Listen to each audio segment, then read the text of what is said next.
And it gets so damaged that it's traumatized. The consciousness is going like crazy trying to repair it and whatnot. And then it creates a resonance. Because of fear, it's so traumatized, this is just one instance, that it can't remember anymore. It doesn't believe in the system. How can this be happening? And its defense to its fears to try to take control, anger, aggression. Suddenly the consciousness is played out between cells that, hey, no, you're part of us. No, I'm not. I don't trust you, any of you.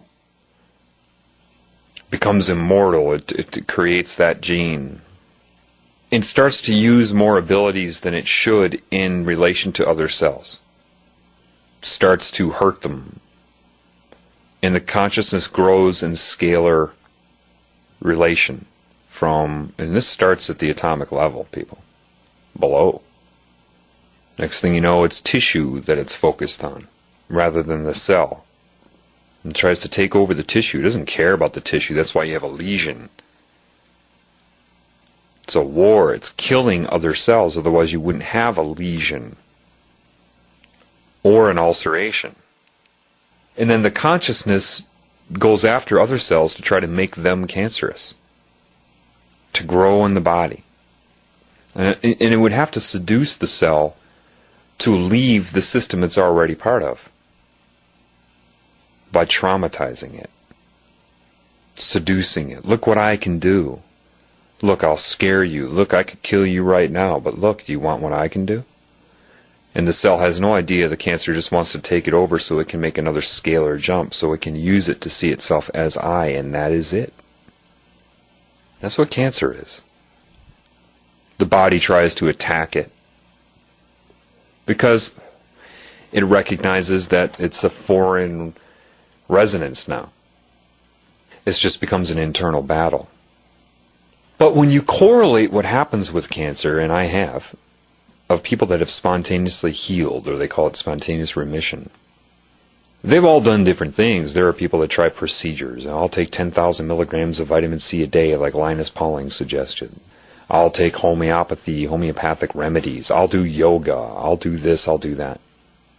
And so there are very different people that have done these different procedures that have avoided chemotherapy and radiation treatment, which is just another war. And these people that have healed themselves from cancer all report having, it doesn't matter what their procedure was, they all report having this experience of infinity and understanding of the scalar reality. Whether they can say it in the same way I'm doing it doesn't matter, they know it. And they try to express it to people the best way they can. I just knew I was part of a whole loving system, a perfect system. And that, the whole body, attached to that. And that was used to convince the energy animating the cancer cells that, hey, you were part of me. I love you, man. There's nothing wrong. There's nothing to be scared of. I'm sorry this happened. It was nobody's fault. Come back. And finally what happened is that energy made that leap of faith within your body, came back to you, everything was fine, the cancer cells are shed, and when this spontaneous remission thing happens, it can happen in 24 to 48 hours. It's like snowballs melting on a stove. Tumors just go. No chemicals can do that, no medicine, no chemotherapy, no radiation treatment, no immune system. This is something different. And cancer is something different. It's separation. When the cancer recruits other cells, how does it do it? Ultimately, it uses all the tactics to scare it, intimidate it, seduce it, entice it. What ultimately happens when it becomes a cancer cell is what? Well, remember, each cell has its own consciousness, and part of that consciousness sees itself as I, and the other part is utilized by you to see yourself as I. Or the organ to see itself as I, that type of deal. Cancer disconnects it from that and plugs into it, so it still has its own individuality, but the other part of it is used by the cancer consciousness to see itself as I. It unplugs you from the cell, from you, and plugs into the cell to see itself as I, and that's what a tumor is. Now, Your cells obviously are connected to you in more ways than just consciousness. There are other dimensions, other realms. When it becomes overwhelmed by cancer, it forgets that until people have this scalar, this event of infinity of understanding. That's the connection to the Creator, the love. That which created everything.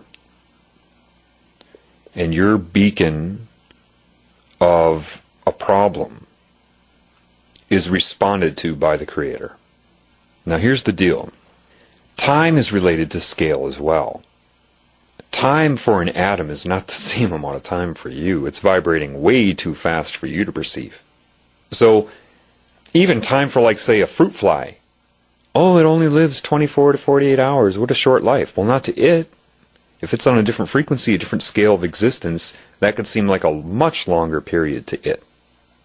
That's why man has trouble trying to swat a fly. Oh, that's because it has a neural strip on its abdomen, and so it just reflexes, it has a reflex to your movement, and displacement of air. No, you're moving really slow to that fly. And because your relationship of time relates to your perception of depth, if you're on, say, one side of a room that has a 15-foot distance between two walls, and you look at that, you perceive it in relation to your frequency of existence, your relation to time, and that's how you perceive depth.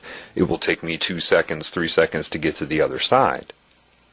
However, a fly looks 15 feet across the room, and its relationship to time, its relationship to depth is different. Even though it may arrive there faster than you, it does not seem that way to the fly. It sees it as a very long distance away compared to how you perceive it. Imagine being a giant that's 800 feet tall, standing on top of a mountain. Well, how far apart would those mountains really seem to you if you were that big? Much closer together than you would perceive it as your size, right? But say you were able to run to the other mountain, or somehow move yourself with wings faster than the giant could get there.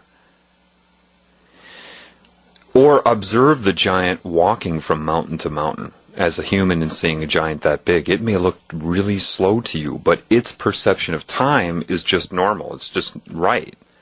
So you would appear to be really fast to it. That's why larger things may appear to move slower, but from their relationship to time, they're not moving as slow as you perceive them to be. So even something like a cat will have a slightly, just a slightly different perception of time than you. You are slower to your cat than it is to you. That's why a cat is more able to quickly grab a fly out of the air. It's not that it perceives itself to be moving any faster than it would if it were your size. It's just moving just right, what it's able to do. The fly is moving slower to the cat than it is to you. Do you understand? And so what this creative love force, I'll call it God, okay? It's easier to just say God for now. That's not what it is, but I'm just going to call it God for simplicity. God immediately put into my mind that the whole idea of physics and chemistry and the periodic table is missing one element for quantitative. Not that it matters, and that is the element of time, which is just that. It's the scalar jump from atoms to molecules to tissues to everything is missing the element of time. Why am I telling you this? Well, so if you know that, then if you go through some sort of cancer in your body, and even if you have a spontaneous remission that took 48 hours, amazingly fast for the tumors to dissolve, from your cell's point of view, that was not 48 hours. That was a long, drawn-out process. And then when the spontaneous remission happened, it was just as instantaneous for the cells as it was for you, and that's the true nature of love and God, is that it's instantaneous. It will have a scalar effect all